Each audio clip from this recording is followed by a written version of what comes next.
आऊज़ु बिल्लाहि मिनश शैतानिर रजीम बिस्मिल्लाहिर रहमानिर रहीम। शुरू अल्लाह के नाम से जो बड़ा मेहरबान निहायत रहम करने वाला है। लाखों करोड़ों दरूदो सलाम हो कमली वाले आका मोहम्मद मुस्तफ़ा सल्लल्लाहु अलैहि वसल्लम की ज़ात अक़दस पर जो ख़ातमुन नबिय्यीन हैं, जो ख़ातमुल मुरसलीन हैं, कि जिनके बाद ना कोई नबी है ना कोई रसूल है। लाखों करोड़ों दरूदो सलाम हो आले मोहम्मद मुस्तफ़ा सल्लल्लाहु अलैहि वसल्लम पर, तमाम सहाबा इकराम रिज़वानुल्लाह अलैहिम अजमईन पर। अस्सलामु अलैकुम। मैं हूं मोमिना मेहरबान और आप देख रहे हैं मेरा चैनल पीरे कामिल। आज वीडियो लेकर मैं आपकी खिदमत में हाजिर हुई हूँ वो यकम शाबान यानी कि 1 शाबान के हवाले से है। अगर आप यकम शाबान के दिन में इस एक सूरा को पढ़ लेते हैं तो आपको इसकी क्या फजीलतें हासिल होती हैं। इसको पढ़कर आप फिर उसके बाद जो भी अल्लाह ताला से मांगते हैं आपको वो अता हो जाता है। वो चीज़ें भी आपको मिल जाती हैं जो सारी ज़िंदगी नहीं मिल सकी, इंशाल्लाह आज के दिन आपको वो मिल जाएंगी। सर से लेकर पैर तक अल्लाह करीम आपके नसीब को खोल देंगे, क्योंकि ये सूरा जो है ये बड़ी ही खूबसूरत सूरा है। नबी करीम सल्लल्लाहु अलैहि वसल्लम के हवाले से है और नबी करीम सल्लल्लाहु अलैहि वसल्लम के नाम मुबारक के हवाले से है।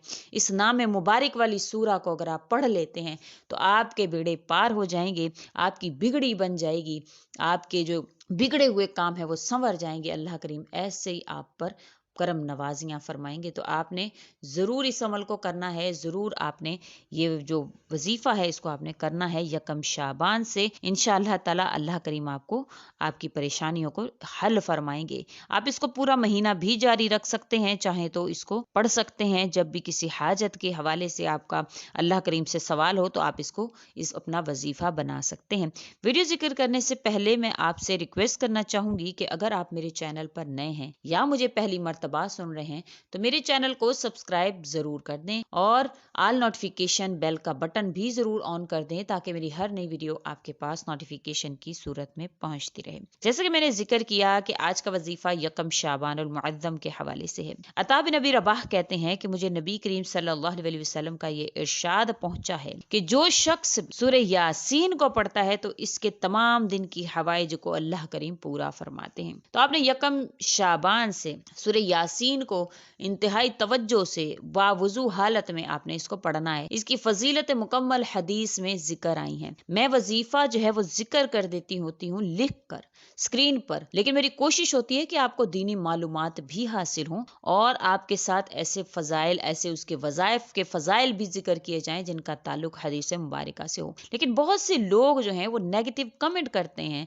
मुझे बहुत ज्यादा बुरा लगता है कि आपने जो कहना है कहिए, मगर वजीफा जब स्क्रीन पर 1 मिनट में ही शो कर दिया जाता है, आप उसका स्क्रीनशॉट लीजिए। अगर आपको हदीस मुबारका में कोई दिलचस्पी नहीं है तो आप मत सुनिए, लेकिन हदीस मुबारका के बारे में गलत सलत बोलकर अपनी आखिरत क्यों तबाह करते हैं ऐसे लोग? क्यों उनको ये खौफ खुदा नहीं है कि हम जिसको बुरा कह रहे हैं या जिनको हम बाज़ औक़ात तो इतने बुरे अल्फाजों से जो है वो हदीस मुबारका को बोला जाता है, इतने अजीब अल्फाज जो है वो लोग जिक्र करते हैं कि मदारियों की तरह, और अजीब व गरीब किस्म के अल्फाज जो है वो उन्होंने बोले होते हैं। आपको नहीं पता कि किसकी बात हो रही है, किस नबी की हदीस बयान हो रही है। आपको जरा भी शर्म नहीं है कि हम जिस नबी की हदीस को बुरा कह रहे हैं, कमेंट सेक्शन में जाकर जब आप लिखने लगते हैं तो आपके हाथ नहीं कांपते हैं कि हम क्या करने जा रहे हैं, क्यों हम इसके हवाले से ऐसा लिख रहे हैं? जब स्क्रीन पर वजीफा आपके लिए शो कर दिया गया है तो आपके लिखने की गुंजाइश बाकी रहती ही नहीं है। आपको अगर नहीं सुनना है तो आप वजीफा का स्क्रीनशॉट लीजिए और स्किप कर दीजिए, कोई एतराज नहीं है मुझे।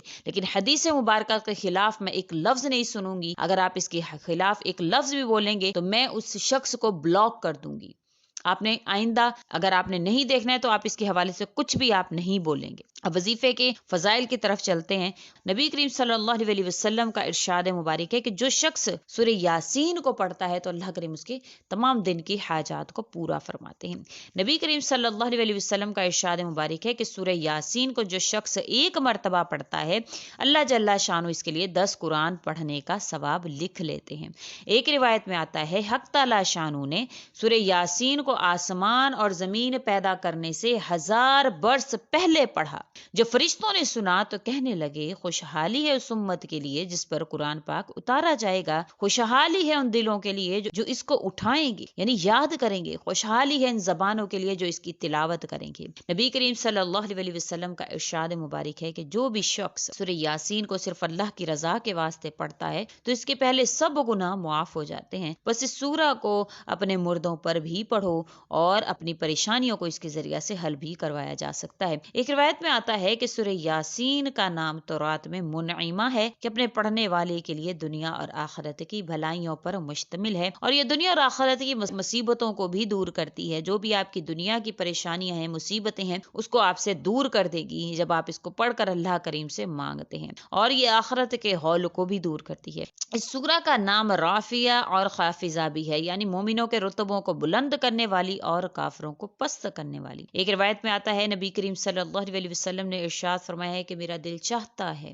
کہ یہ سورہ میرے ہر مومن بندے کے دل میں ہو، میرے ہر امتی کے دل میں ہو۔ ایک روایت میں آتا ہے کہ سورہ یاسین کو پڑھنے والے کی مغفرت کر دی جاتی ہے۔ جو اس کو کسی بھی حاجت کے لیے پڑھتا ہے اللہ کریم اس کی حاجت کو پورا فرما دیتے ہیں۔ اگر کسی کو بھوک کی حالت میں اگر کوئی انسان پڑھے تو اللہ کریم اس کو سیر فرما دیتے ہیں، اس کو رزق اس کو وافر مقدار میں عطا فرما دیتے ہیں۔ جو شخص کسی چیز کے گم ہو جانے پر پڑے گا تو اللہ کریم وہ چیز اس کو ملوا دیں گے۔ جس کسی کے اولاد نہیں ہوتی ہے اگر وہ اس کو پڑھتا ہے تو اللہ کریم اس کو اولاد کی نعمت سے نواز دیتے ہیں۔ اس کے علاوہ فرمایا جاتا ہے کہ جس کسی کی حاجات پوری نہ ہوتی ہوں اگر وہ اس سورہ یعنی سورہ یاسین کو پڑھے پھر اس کے بعد دعا کرے تو انشاءاللہ اس کی دعا ضرور قبول ہوگی۔ یہ ایسی سورہ ہے تو آپ سے جو بھی عمل ذکر کیا جاتا ہے اس کو یقین کے ساتھ پڑھا کریں۔ شعبان کا مہینہ بڑا ہی پیارا مہینہ ہے، اگر آپ اس مہینہ میں روزوں کا اہتمام بھی کر لیں اور نفلی روزوں کا اہتمام کرنے کے ساتھ ساتھ عبادات بھی کریں گے تو انشاءاللہ اللہ کریم آپ پر مہربان ہوں گے۔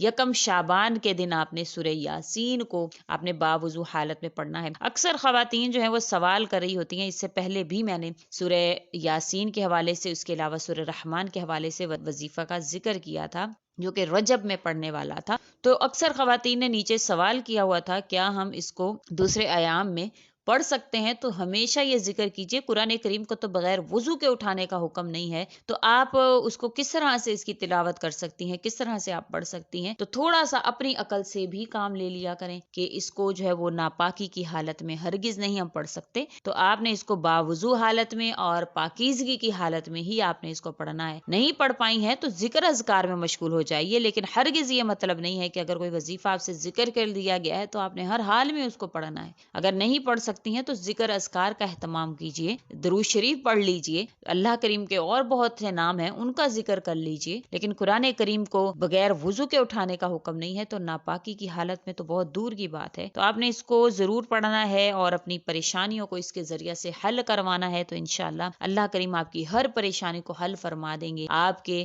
اللہ کریم ہر مشکلات کے حل کو، آپ کے حالات کو اللہ کریم درست فرما دیں گے، آپ کے تمام تر جو آپ کی خواہشات ہیں ان کو پورا فرمائیں گے۔ آپ نے اس وظیفہ کو ضرور کرنا ہے۔ امید کرتی ہوں آپ کو میری ویڈیو اچھی لگی ہوگی، اگر اچھی لگی ہے تو لائک کریں، شیئر کریں اور میرے چینل کو سبسکرائب بھی ضرور کر دیں۔ اسی کے ساتھ اجازت چاہوں گی، وآخر الدعوانا ان الحمد للہ رب العالمین۔ اللہ حافظ۔